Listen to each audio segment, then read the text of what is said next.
الله أكبر الله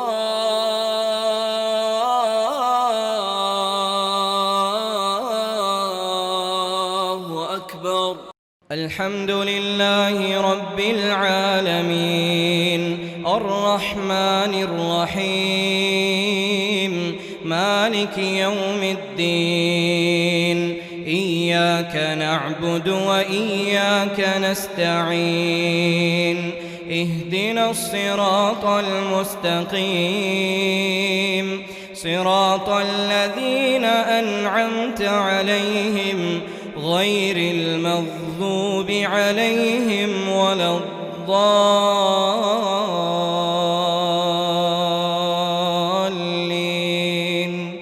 آمين. بسم الله الرحمن الرحيم. سبحان الذي أسرى بعبده ليلا من المسجد الحرام إلى المسجد الأقصى الذي باركنا حوله لنريه من آياتنا إنه هو السميع البصير. وآتينا موسى الكتاب وجعلناه هدى لبني إسرائيل ألا تتخذوا من دوني وكيلا ذرية من حملنا مع نوح إنه كان عبدا شكورا.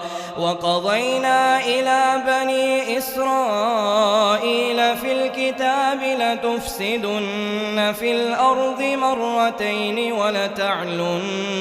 ولتعلن علوا كبيرا. فإذا جاء وعد أولاهما بعثنا عليكم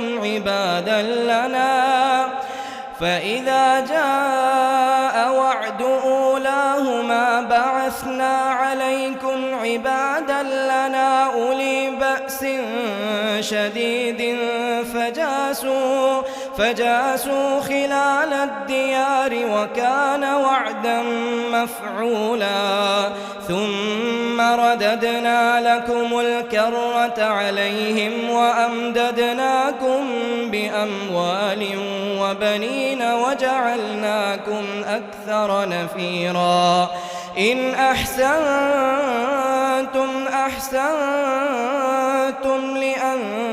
لأنفسكم وإن أسأتم فلها. فإذا جاء وعد الآخرة ليسوءوا وجوهكم وليدخلوا المسجد كما دخلوه أول مرة وليتبروا ما علوا تتبيرا. عسى ربكم أن يرحمكم وإن عدتم عدنا وجعلنا جهنم للكافرين حصيرا. إن هذا القرآن يهدي للتي هي أقوم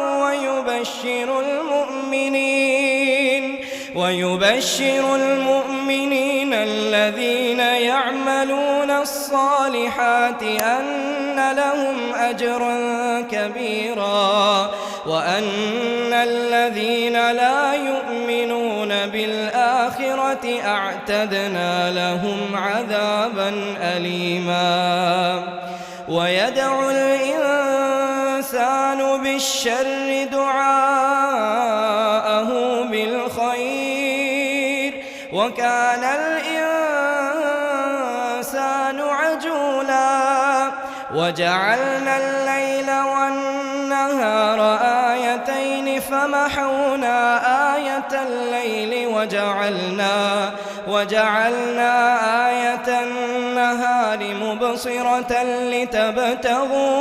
لتبتغوا فضلا من ربكم ولتعلموا عدد السنين والحساب وكل شيء فصلناه تفصيلا.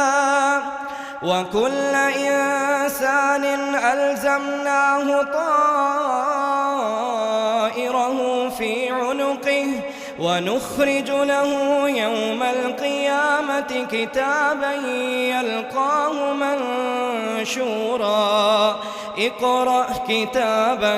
اقرأ كتابك كفى بنفسك اليوم عليك حسيبا من اهتدى فإنما يهتدي لنفسه ومن ضل فإنما يضل عليها ولا تزر وازرة وزر أخرى وما كنا معذبين حتى نبعث رسولا وإذا أردنا أن نهلك قرية أمرنا مترفيها ففسقوا فيها